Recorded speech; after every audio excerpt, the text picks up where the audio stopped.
Hello दोस्तों, कैसे हैं आप सभी लोग। मैं जितेंद्र आप सभी लोगों का बहुत बहुत स्वागत करता हूं आपके अपने इस यूट्यूब चैनल पे। सो फ्रेंड्स, आज के इस वीडियो में हम बात करेंगे यूपी पुलिस का जो एग्ज़ाम हुआ था आपका 27 जनवरी 2019 को सेकेंड वाली में। तो उसी के मैथ के क्वेश्चंस होंगे जो कि कंप्लीट मैथ के क्वेश्चंस होंगे। तो आज उन्हीं के बारे में हम डिस्कस करेंगे और पहला क्वेश्चन आपको दिख भी रहा है, बहुत ही आसान सा क्वेश्चन है। क्वेश्चन में क्या कह रहा है देखिएगा। तो अगर प्रीवियस ईयर की तुलना में अगर हम क्वेश्चन को हल करना स्टार्ट करें तो आपको वहां से पता चलेगा कि आपको क्वेश्चंस का लेवल जो है क्या रखना है। तो उन लेवल्स को आपको अपने पे लेवल्स पे काम करना है आपको। तो पहला क्वेश्चन क्या कह रहा है, यदि 18 वस्तुएं प्रत्येक 15 रुपए की औसत कीमत पर बेची गई और फिर आपको दिया है 12 वस्तुओं की लागत कीमत प्रति वस्तु 16 रुपए थे, तो शेष 6 वस्तुओं में से प्रत्येक का लागत मूल्य ज्ञात करिए यदि कोई लेन देन में ना कोई लाभ हुआ है और ना कोई हानि हुई है। तो अगर 18 वस्तुओं की बात करें, 15 रुपए एक वस्तु की कीमत है, तो 18 वस्तुओं की कीमत क्या होगी। 18 पंचे 90 का जीरो, 18 का नाम 18, 270 रुपए।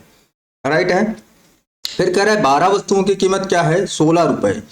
तो 16 रुपए कीमत है एक वस्तु की, तो 12 वस्तुओं की कीमत कितनी हो जाएगी। तो यहां से निकालेंगे बरछंग। हाँ, बरछंग 72 रुपए ये हो गया। और 12 का नम 12, 12 और 7 19, 119 रुपए। तो अब यहाँ से घटा देंगे तो हमारे पास कितना बच जाएगा, यहाँ पर बच जाएगा 8 और यहाँ पर 16 में से 9 चले जाएंगे, बच जाएगा 7। तो 78 रुपए कीमत है और वस्तुएं कितनी बच गई, 12 वस्तुएं, टोटल 18 थी। 18 में से 12 का आपने निकाल लिया, बची 6। 6 वस्तुओं की कीमत 78 रुपए है, तो एक वस्तु की कीमत 6 का नम 6, 6 18। तो राइट आंसर क्या आ जाएगा हमारे पास, 13 वस्तु में। राइट है। अगले क्वेश्चन की बात करेंगे तो अगला क्वेश्चन ये रहा। कह रहा है ए 8 दिनों में एक काम कर सकता है जबकि बी 12 दिनों में कर सकता है। तो कह रहा है सी काम को कितने दिन में कर सकता है यदि वे तीनों मिलकर काम को 3 दिन में खत्म करते हैं। एलसीएम मेथड लगाएंगे और आसानी के साथ इसका आंसर हम लोग निकाल लेंगे। तो ए जो है वो 8 दिन में कर रहा है। फिर कह रहा है बी जो है 12 दिन में कर रहा है। ए प्लस बी प्लस सी यानी कि तीनों मिलकर अगर काम करें तो काम खत्म हो जाता है 3 दिन में। राइट है। तो अब यहां से अगर हम देखें एलसीएम यहां से कितना हो जाएगा, तो एलसीएम हो जाएगा 24। तो ए की क्षमता कितनी आ जाएगी, इस 24 में से 8 का अगर भाग करेंगे तो ए की क्षमता आएगी 3, बी की क्षमता आएगी 2 और तीनों की मिला के क्षमता आएगी 8। तो यहां पर अगर देखेगा ए प्लस बी प्लस सी की क्षमता कितनी है, 8 है। जहां पर ए और बी की क्षमता कितनी है, तो 5 है। राइट है। तो ए और बी की जगह हम 5 रख देंगे, प्लस सी बराबर में है 8। तो सी बराबर कितना हो जाएगा, 8 में से अगर 5 घटा दे तो कितना बच जाएगा, 3। एक दिन में सी जो है वो 3 काम करता है, तो 24 काम करने के लिए उसको कितने दिन लगेंगे, 3 से बस भाग दे दीजिए, कितना आ जाएगा, 8 दिन। राइट है। तो ऑप्शन नंबर कौन सा हो जाएगा, पहला वाला करेक्ट हो जाएगा। अगले क्वेश्चन की बात करेंगे तो अगला क्वेश्चन ये रहा। यात्रा पर गया एक व्यक्ति यानी कि एक आदमी पहले 120 किलोमीटर 60 किलोमीटर प्रति घंटा की गति से अगले 120 किलोमीटर 80 किलोमीटर प्रति घंटा की गति से तय करता है। तो यात्रा की औसत गति बताइए। तो अगर एवरेज स्पीड की बात करें, हम एवरेज स्पीड की अगर बात करें तो फॉर्मूला क्या होता है, टोटल डिस्टेंस बटे में टोटल समय। यानी कि कुल दूरी बटे में क्या होता है, कुल समय। कुल समय लगा सकते हैं इसको हम हर जगह पर, लेकिन यहां पर एक शॉर्ट ट्रिक का यूज करेंगे हम लोग। क्या होती है शॉर्ट ट्रिक, तो शॉर्ट ट्रिक की अगर बात करें, जब डिस्टेंस इक्वल हो यानी कि यहां पर भी 120 किलोमीटर यहां पर भी 120 किलोमीटर, तब हम क्या कौन सा फॉर्मूला लगा देते हैं, 2xy बटे में x प्लस का y। जाहिर सी बात है, तो हम डायरेक्ट फार्मूले का यूज करेंगे। 2xy यानी कि 2 गुणे में 60 गुणे में क्या हो गया 80 बटे में 60 प्लस के 80। तो कितना आ जाएगा, ऊपर लिखिएगा 2 गुणे में 60 गुणे में 80 और बटे में ये कितना हो जाएगा, यहाँ पर 80 है तो 140। ये रहा, जीरो से जीरो हम काट देंगे। ठीक है, 2 से काटेंगे ये 7 बार जाएगा, छठी 48 यानी कि 480 बटे में 7, कितनी बार जाएगा? सत्संग 42। कितना बच गया है? 6 बच गया है, 60 हो गया है, 7बटी 56, फिर 4 7 बच गया है, 7 पन्ना 35, और अभी कितना बच गया है? तो 5 बच गया है, फिर 7 7 49। तो लगभग में आंसर हमारे पास कौन सा आ जाएगा? Option number B. क्या कह रहा है? 68.57 किलोमीटर प्रति घंटा करेक्ट है। अगले क्वेश्चन की बात करेंगे तो अगला क्वेश्चन हमारे पास ये रहा।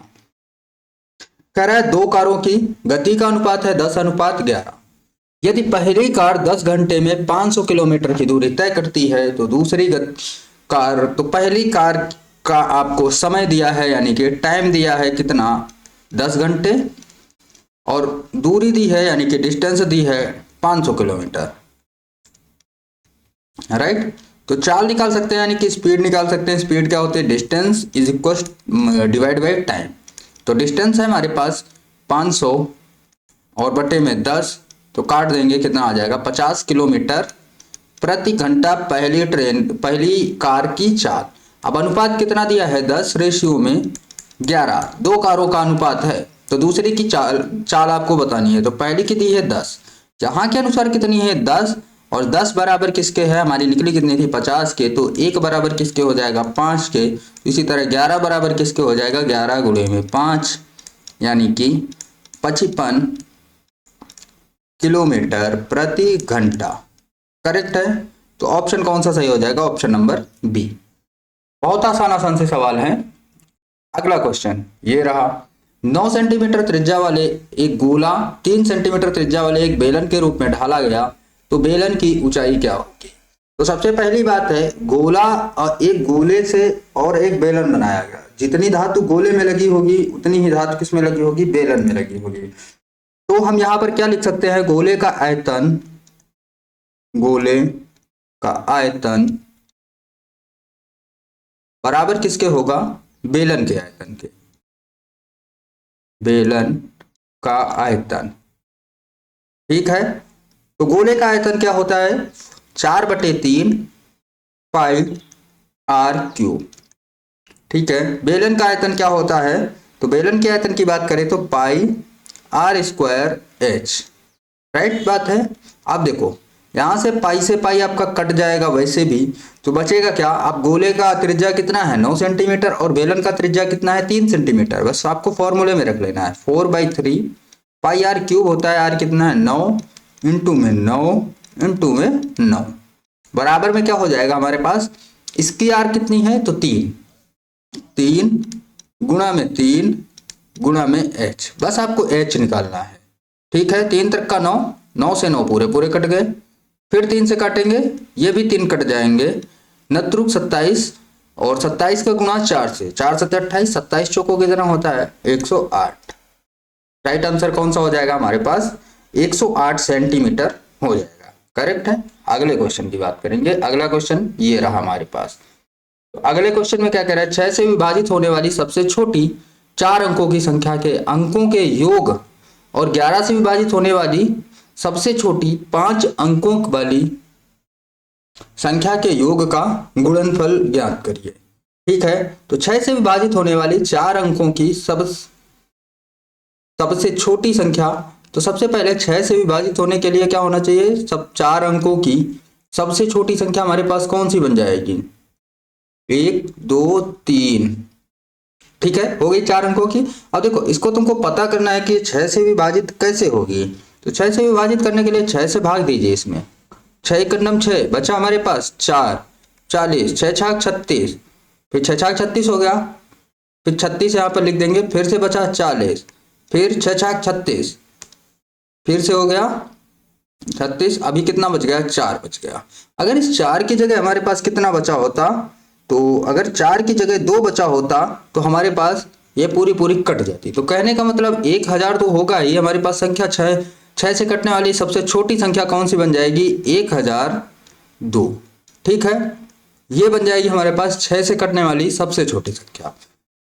इसी तरह 11 से विभाजित होने वाली 5 अंकों की सबसे छोटी संख्या 1 2 3 हो गए 5। 10,000 में से हम क्या करें? 11 का भाग दे दें, 99 99, तो बच गया हमारे पास 1। फिर से हमने 0 उतारा, ठीक है, अगला 0 उतारा, नहीं हुआ, फिर से 0 लिया, फिर से 9, फिर से 0 उतार लिया, फिर 99, फिर से बचा 1।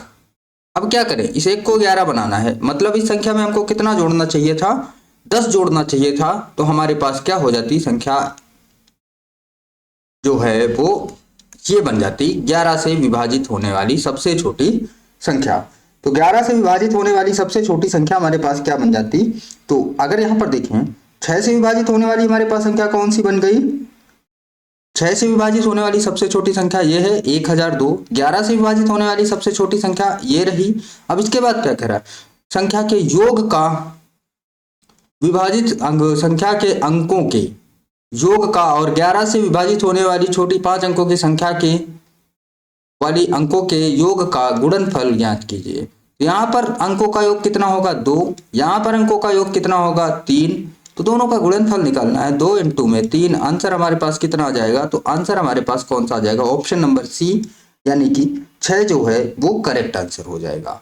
देखिए बहुत ही आसान सा सवाल था, कुछ नहीं करना था आपको, बस आसानी के साथ इसको जैसा जैसा बोल रहा था आपको करना था। 6 से विभाजित होने वाली 3 अंकों की सबसे छोटी संख्या निकाल लेना था, 4 अंकों की सॉरी, और 11 से विभाजित होने वाली 5 अंकों की सबसे छोटी संख्या आपको निकाल लेना था, और दोनों का क्या करना था, आपको दोनों के अंकों को जोड़ना था और उन्हीं अंकों का आपसे गुणनफल पूछा था। अगला सवाल ये रहा हमारे पास, सबसे बड़ी 5 अंकों की संख्या और सबसे छोटी 4 अंकों की संख्या के बीच सबसे बड़ी 5 अंकों की संख्या क्या होगी, तो सबसे बड़ी 5 अंकों की संख्या 9, 9, 9 और 9, ये बन जाएगी 5 अंकों की संख्या। और फिर कह रहा है सबसे छोटी 4 अंकों की संख्या, तो 4 अंकों की संख्या क्या होती है, 1, 2, 3 और 1, ये था 4 हो गई। तो इनके बीच में आपसे अंतर पूछ रहा है, तो 9, 9, 9 और यहाँ पर 8 आ गया, यहाँ पर 9, 98, 999, तो ऑप्शन नंबर कौन सा हो जाएगा, सी। अगले सवाल की बात करें तो अगला सवाल ये रहा हमारे पास, कह रहा है किसी कक्षा के बच्चों के बीच मुफ्त नोटबुक समान रूप से बांटे गए, प्रत्येक बच्चे को मिली नोटबुक की संख्या बच्चों की संख्या का 1/8 है, ठीक है। यदि बच्चों की संख्या आधी होती तो प्रत्येक बच्चे को 16 नोटबुक मिलती, तो कुल नोटबुक कितनी मिली। हमने मान लिया यहां पर क्या, बच्चों की संख्या, माना बच्चों की संख्या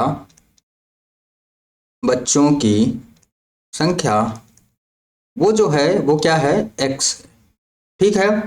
तो प्रत्येक बच्चे को मिली नोटबुक कितनी होती, ठीक है, तो प्रत्येक बच्चे को नोटबुक कितनी मिलती, तो x/8 मिलती, क्योंकि यहाँ पर सीधा सीधा कह रहा है कि संख्या का बच्चों की संख्या का 1/8 यानी कि प्रत्येक बच्चे को इतनी नोटबुक मिलती है। यदि बच्चों की संख्या क्या कह रहा है कि आधी होती, तो बच्चों की संख्या पहले x थी, तो अब कितनी हो जाए, आधी हो जाए, यानी कि x/2 हो जाए, ठीक है। तो x/2 हो जाए, तो अब कह रहा है कि कुल, तो प्रत्येक बच्चे को नोटबुक कितनी मिलती, 16 नोटबुक मिलती। तो प्रत्येक बच्चे को अगर 16 मिलती तो टोटल एक बच्चे, मतलब बच्चे हो गए इतने और एक बच्चे को मिली 16, तो प्रत्येक नोटबुक हमको पता चल गई कि टोटल कितनी है। और इधर से भी हम पता कर सकते हैं कि हमारे पास नोटबुक कितनी होनी चाहिए थी। तो यहाँ पर हमारे पास नोटबुक कितनी होती, x तो हमारे पास बच्चे थे और एक बच्चे को नोटबुक मिल रही थी x/8। अब देखिएगा यहाँ से x कट जाएगा, 2×8 16। अब इस 8 का इधर तिर्यक गुणा हो जाएगा, तो x बराबर कितना हो जाएगा, 64। तो हमारे पास कह रहा है कुल कितनी नोटबुक बांटी गई, भाई 64 विद्यार्थी थे हमारे पास, ठीक है। अब एक विद्यार्थी को नोटबुक कितनी मिली है, तो 64/8 यानी कि 8 नोटबुक प्रत्येक बच्चे को दी गई है, ठीक है। प्रत्येक बच्चे को 8 नोटबुक दी गई हैं और यहाँ पर कितने लोग हैं, 64 लोग हैं। तो 64 में से हम क्या करें, 8 का गुणा कर दें सीधा सीधा, तो हमारे पास टोटल नोटबुक निकल के आ जाएंगी, कितनी हो जाएंगी हमारे पास 512। ये 8 का स्क्वायर लिखा और 8 यानी कि 8 का क्यूब बन गया। तो आपको बहुत ज्यादा दिमाग लगाने की जरूरत नहीं। चलिए अगला क्वेश्चन देखते हैं, ये रहा। क्वेश्चन में क्या कह रहा है कि x इमारत के बीच 11वें मंजिल में लिफ्ट में जाता है और 57 मंजिल प्रति मिनट की दर से ऊपर जाता है। उसी समय y उसी इमारत के 51वीं मंजिल पर लिफ्ट में जाता है और 63 मंजिल प्रति मिनट की दर से नीचे उतरता है। यदि वे इन गतियों से यात्रा करना जारी रखते हैं तो किस मंजिल पर उनकी लिफ्ट एक दूसरे को पार करेगी। ठीक है, तो यहां पर कह रहा है कि एक्स जो है वो इमारत के बीच 11वें मंजिल पर लिफ्ट में जाता है और 57वें मंजिल प्रति मिनट की दर से ऊपर जाता है, उसी समय वाई। तो अब यहां पर देखिए, माना एक्स स्थिर है, तब अगर एक्स स्थिर है, मान लेते हैं अगर माना एक्स स्थिर है, तब जब रुका हुआ है तब की अगर बात करें तो सापेक्ष गति इसकी क्या हो जाएगी, इसकी सापेक्ष गति जुड़ जाएंगे, क्या हो जाएगी 57 और कितना हमको जोड़ना है 63, 57 प्लस का 63 यानी कि कितना हो गया 120 प्रति मंजिल प्रति मिनट, मंजिल प्रति मिनट, यही तो स्पीड आ जाएगी सापेक्ष गति। और फिर इसके और दूसरे और मंजिलों में दूरी कितनी की हो गई 51, ये रहा कहाँ चला गया 51 और माइनस का 11, कितना बच जाएगा हमारे पास मंजिलों में दूरी, मंजिलों के बीच की दूरी, के बीच दूरी, तो दूरी कितनी आ जाएगी हमारे पास, तो 51 में से अगर 11 घटा दें हम तो कितना बन जाएगा हमारे पास 40 मंजिलों की हमारे पास दूरी हो जाएगी। अब कुल समय कितना लगेगा, तो कुल समय हमारे पास लगेगा 40 बटे में 120, काट देंगे बराबर में कितना आ जाएगा 1/3 मिनट, राइट बात है 1/3 मिनट। अब देखिएगा तो मंजिल कौन सी होगी, अब हमारे पास मंजिल कौन सी होगी, तो मंजिल हमको निकालना है भाई, सीधा सीधा हम क्या कर दें 11 प्लस 57 इंटू में 1/3 मिनट में कितना पहुंच जाएगी, 3 × 9 3, 3 9 27, 19 और 27 मिलके कितना हो, 19 और 11 मिलके कितना हो जाएगा, तो 30। ठीक है, करेक्ट आंसर क्या हो जाएगा, उनकी लिफ्ट एक दूसरे को पार करेंगी कौन सी मंजिल पर, तो 30 मंजिल पर पार करेंगी, राइट आंसर है। देखिएगा बहुत ही आसान से है, बस ट्रेन का ही कॉन्सेप्ट है, ट्रेन और क्या बोलते हैं कार का, बस यहाँ पर मंजिल वंजिल देके आपको थोड़ा सा कंफ्यूज करेगा। एक्स के पास बैंक खाते में कितना रुपया है 100.82 रुपए शेष है, 74.35 जमा किया, 50 इतना निकाला, बाद में वो अपने बैंक बैलेंस के साथ 5 रुपए के कितने चॉकलेट खरीद सकता है। ठीक है, 100.82 रुपए उसके पास पहले से थे, फिर उसने कहा कि 74.35 जमा किए और फिर उसने 50 एक साथ निकाल भी लिए, तो 17 दूना 34 होता है, यानी कि यहाँ पर बचा 18। तो ओवरऑल अगर बात की जाए तो जमा कितने किए, निकाला तो उसने 50 ही है, तो इसी में से हम निकलवा लेते हैं, पूरे को निकालने की क्या जरूरत है। यहाँ पर बच गया 18 हमारे पास, यहाँ पर बच गया 4 और यहाँ पर बच गया 2, 24.18 रुपए उसने जमा किया, 24.18। तो टोटल हम जोड़ देंगे, 0 बच जाएगा, यहाँ पर 9 1 10 का 0 बच जाएगा, 4 1 5 बच जाएगा और यहाँ पर 2 बच जाएगा और यहाँ पर कितना है 1, 125 उसने उसके अकाउंट में रुपए बचे हैं। अब 5 रुपए की एक चॉकलेट है तो 125 रुपए में कितनी चॉकलेटें मिल जाएंगी, तो 25 चॉकलेटें 125 रुपए में मिल जाएंगी, जो कि ऑप्शन नंबर कौन सा हो जाएगा, सी वाला। चलिए अगला क्वेश्चन देखते हैं, ये रहा। फिर अगले क्वेश्चन में क्या कह रहा है, वह छोटी से छोटी संख्या कौन सी है तो 12 20 और 28 24 द्वारा विभाजित किए जाने पर प्रत्येक दशा में 8 शेष ही बचता हो। ठीक है, 8 ही शेष बचता हो, तो पहला ऑप्शन देखिएगा, यहां थोड़ा सा आप दिमाग लगाइएगा तो आपके सामने आ जाएगा। तो पहला ऑप्शन तो आपका ऐसे ही कट जाएगा, 20 से भाग देंगे तो आपके पास बचेगा 18 से। ठीक है, एलसीएम मेथड से भी आप कर सकते हैं, आपको 8 ही तो शेष बचवाना है। एलसीएम मेथड, एलसीएम 12 20 और 24 का एलसीएम कितना हो जाएगा, 12 20 और 24 के अगर एलसीएम की बात करें तो एलसीएम हमारे पास कितना आ जाएगा, तो एलसीएम आ जाएगा हमारे पास भाई 120, 8 शेष बचवाना है, बस उसी को जोड़ दो। राइट आंसर क्या आ जाएगा, ऑप्शन नंबर बी 128, छोटा सा तो आंसर है। ठीक है, 128 हमारे पास आ जाएगा। या फिर आप ऑप्शन से काट के भी देख सकते हैं, आप देखिएगा तीनों ऑप्शन में अगर 20 से भाग देंगे तो 8 ही शेष बचेगा, 12 से भाग देंगे तो 12 दहम का 120 होता है, 12 1 12 बरचौक 48, देखेंगे यहाँ से ये 12 से कट जाएगी पूरी तरीके से, इसमें आ जाते हैं 12 1 12, 8 बचे 88 हो गए, 12 7 84, ये भी नहीं बचेगा। ये भी केवल एक ही ऑप्शन बचेगा। आप काट के भी देख सकते हैं, आपको एलसीएम नहीं भी निकालना है तब भी आपका काम हो सकता है। फिर आपसे देखिएगा अगले क्वेश्चन में आपसे क्या कह रहा है। यहां पर कह रहा है कि यदि 2x+3 अनुपात में 5x+4 जो है 3/4 का 3 गुना अनुपात है। कितना? 3 गुना अनुपात है। तो x का वर्ग आपको ज्ञात करना है। यहां पर देखिएगा 3 गुना अनुपात का मतलब क्या हो गया? 2x प्लस का 3 डिवाइड बाई 5x प्लस का 4, ये जो है अनुपात इसका 3 गुना है, मतलब 1 गुना, 2 गुना, 3 गुना। अब इस 3 गुने का मतलब क्या समझे हैं? अगर गुणा कर दें तो क्या हो जाएगा? तो 3/4 की घात 3। यहां पर आपको वो वाला गुना नहीं लगा देना है कि आप 3 से गुणा करा दें तो आपका यहां पर गलत हो जाएगा। ये अनुपात में है तो अनुपात का मतलब 3 गुना का मतलब क्या है? 3 बार अगर लिखेंगे तब जाके 3 बार अगर उसका आपस में हम गुणा करेंगे तब जाके ये इसके बराबर आएगा। तो ये हमारे पास कितना हो जाएगा? 2x प्लस का 3 डिवाइड बाई 5x प्लस का 4 बराबर में 3 त्रिक 27 divide by 4 Chowk 16 choco 64। Correct है। अब देखिएगा इसका आप तेरिया गुणा कर दीजिए, बस हल कर दीजिए। तेरिया गुणा करेंगे तो 64 दूना कितना होता है? 128x प्लस 3 चौक 12 3 छंग 18 1 19 बराबर में इधर आ जाते हैं 27 पंचे 5 7 35 और 5 दूनी 10 3 13 135 x और प्लस 27 चौको कितना हो जाएगा? 108। 4 7 28 4 दूनी 8 108। अब देखिए 135 इसको इधर ले जाएंगे, इसको इधर ले आएंगे। 192 में 108 घटाएंगे तो कितना बच जाएगा?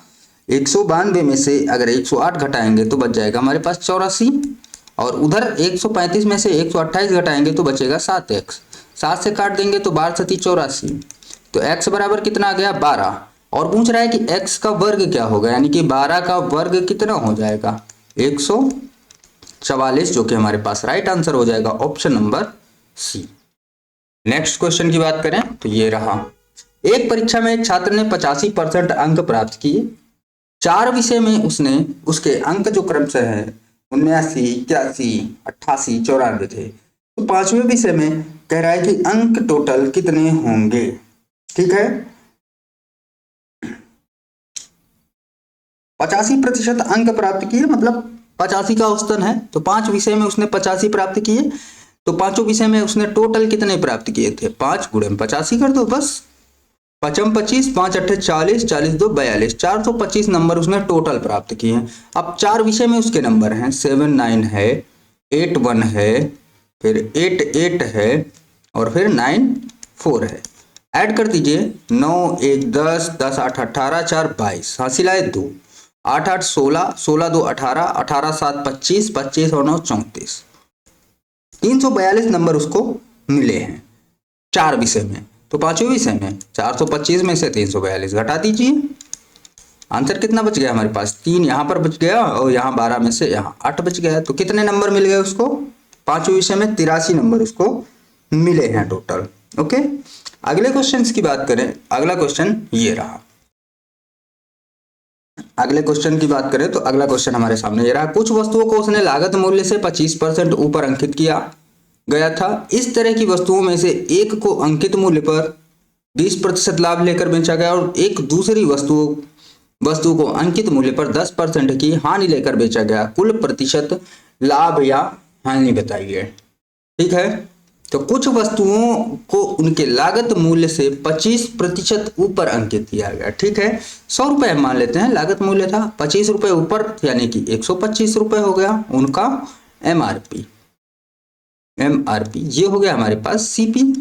ठीक है, ऊपर इस तरह की वस्तुओं में से एक को अंकित मूल्य पर 20% लाभ, अंकित मूल्य पर 20% का लाभ लिया गया। तो 125 का अगर 20% पर लाभ लिया गया तो बेचा कितने में गया?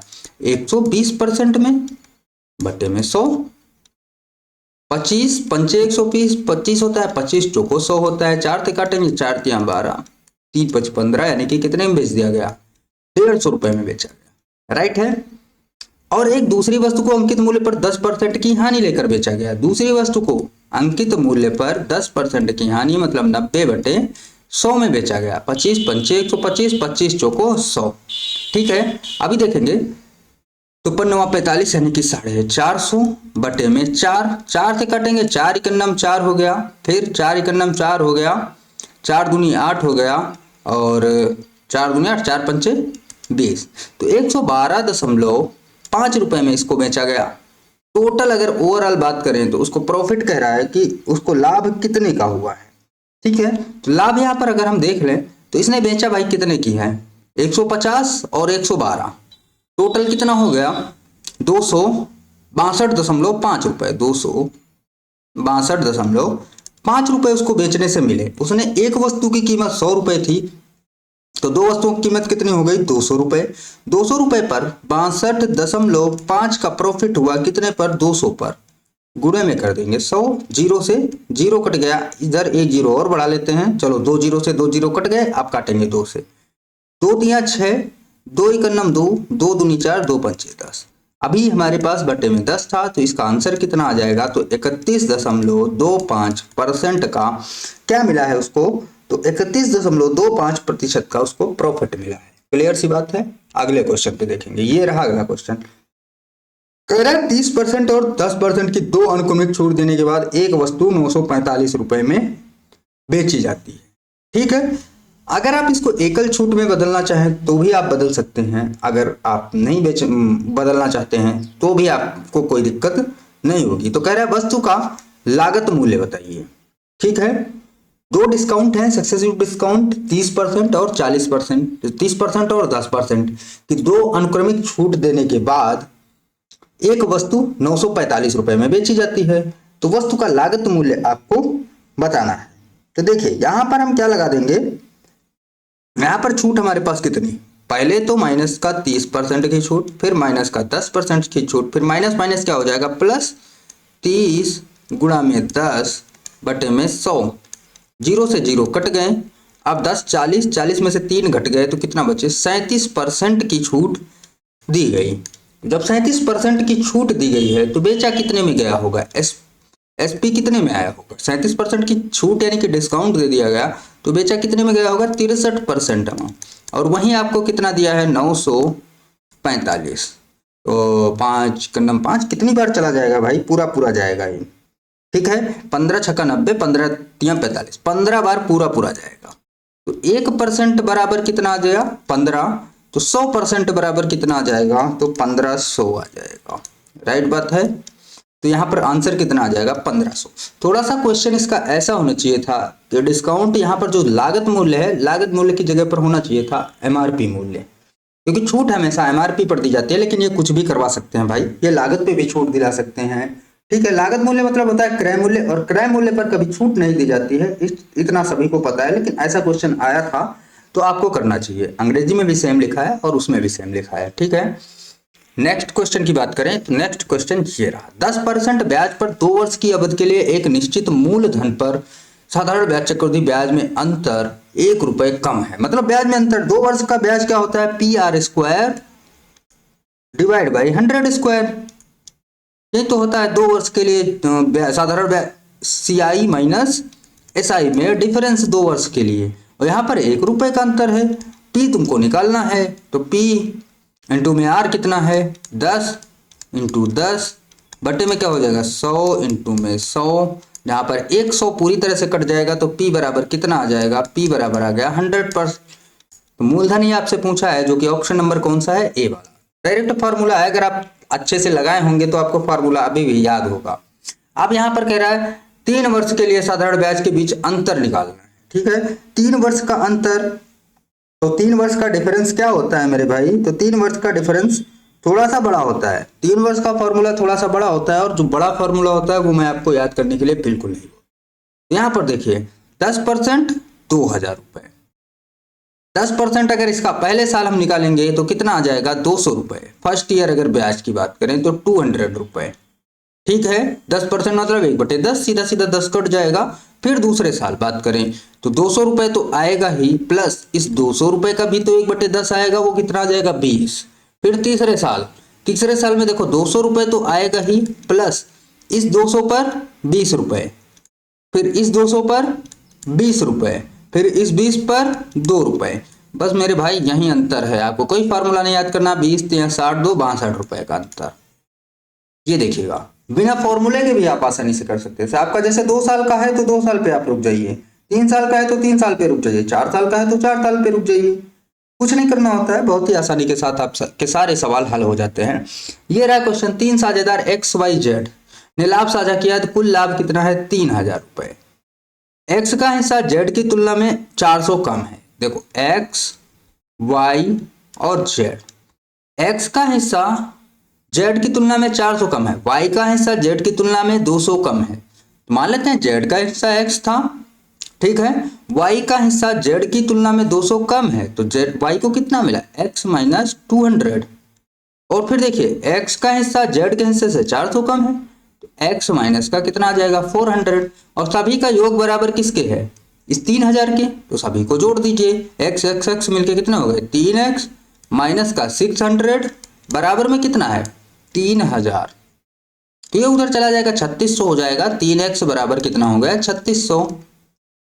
x बराबर काट देंगे 1200, x बराबर 1200 आ गया। तो a को जेड को कितना मिला है भाई? 1200 इसको मिला है। और y को कितना मिला है? 1200 में से 200 कम 1000 रुपए, 1200 में से 400 कम तो 800 रुपए x को मिला है। तो काट देंगे अब सभी को, 2 2 0, ये रहे 2 2 0। अब 2 से काटिए, 2 चौको 8, 2 पंचे 10, 2 छाक 12। ऑप्शन नंबर कौन सा हो जाएगा? 4 5 6, यानी कि ऑप्शन नंबर सी वाला हमारे पास करेक्ट आंसर बन जाएगा। देखेंगे तो कितना आसान सा सवाल था, जो कि हमने क्या कर लिया, इसको टुटकियों के साथ में कर लिया। एक क्वेश्चन अभी और बच जाता है, ये रहा। तो बस लास्ट ही क्वेश्चन है, इसके बाद से इस सेट के जो है वो सारे क्वेश्चंस हमारे खत्म हो जाएंगे, ठीक है। तो चलिए देखते हैं इस क्वेश्चन में क्या कह रहा है। एक परिवार में माता पिता और 3 बच्चे हैं। माता यानी कि मदर है, फादर है, प्लस 3 बच्चे हैं, 1 2 प्लस 3, 3 बच्चे की औसत आयु यानी कि टोटल कितने हो गए? 1 2 3 4 5। औसत आयु ऐसे ही तो निकालते हैं। औसत आयु कितनी है? 36 है। और बच्चों की औसत आयु 10 वर्ष कम है। बच्चों की यानी कि 1 प्लस 2 प्लस 3 ही भी तो बच्चे हैं, इनकी औसत आयु 10 कम मतलब कितनी है? 26 है। तो इनकी औसत आयु यहां से अगर निकाल दें हम, माता पिता परिवार की, एक परिवार में माता पिता और 3 बच्चे हैं। माता पिता की औसत आयु, सॉरी ये माता पिता की औसत आयु है, यहाँ पर कितना आ जाएंगे? 2 आ जाएंगे केवल। और बच्चों की औसत आयु इतनी है, तो बच्चों का योग कितना आ गया? 3 छंग 18, 3 दूनी 6, 6 1 7। माता पिता का 36 दूना 72, दोनों को जोड़ देंगे 78 और 72, 78 प्लस 72 और डिवाइड किससे कर देंगे? 3 2 5 से। 5 8 2 10, 7 7 14, 1 15 बटे में 5, 5 3 15, कितना आ जाएगा हमारे पास? तो आंसर हमारे पास कितना आ जाएगा? सॉरी थोड़ा सा गलती हो रही, बच्चों की औसत आयु मेरे भाई यहाँ पर 10 वर्ष है, तो 10 3 30 हो जाएगा, ये बन जाएगी यहाँ पर देखिएगा। तो बच्चों की औसत आयु कितनी है? 10 वर्ष है, तो 30 और 72 जोड़ेंगे तो अब कितना आ जाएगा हमारे पास? तो 30 और 72 जुड़ के हो जाएंगे 102, डिवाइड करना है 5 से, 5 से काटेंगे तो कितनी? 5 दूनी 10, ठीक है। तो 20 पंचे 100 होता है, दशमलव लगा देंगे 4, तो आंसर हमारे पास कितना आ जाएगा? 20.4 वर्ष आ जाएगा इसका आंसर, 20.4 वर्ष। क्लियर सी बात है। तो आज के क्वेश्चंस हमारे यहाँ पर खत्म होते हैं, ठीक है। वैकेंसी जैसे जैसे आपको पता है कि वैकेंसी बहुत जल्द आपकी रिलीज होने वाली है, तो आप लोग अपनी तैयारी अच्छे से बना के चलिए, क्योंकि तैयारी में अगर गड़बड़ी हुई तो फिर वैकेंसी आएगी 4 से 5 साल बाद। 2019 से 23 चल रहा है, ठीक है। 19 में लास्ट एग्जाम हुआ था यूपीपी का, कांस्टेबल का, तो 19 से आपका 23 चल रहा है, और 23 चल रहा है, 24 में ही होगा जाके ये एग्जाम। तो उसी अनुसार आपको तैयारी में भी आपका अपना काम करना है, ठीक है। तो मिलते हैं आपसे नेक्स्ट वीडियो में। चैनल पे आप लोग बने रहिए, उसके लिए आपको क्या करना होगा, तो चैनल को आपको सब्सक्राइब करके जरूर रखना है। कोई सा भी वीडियो किसी भी टाइम आ सकता है।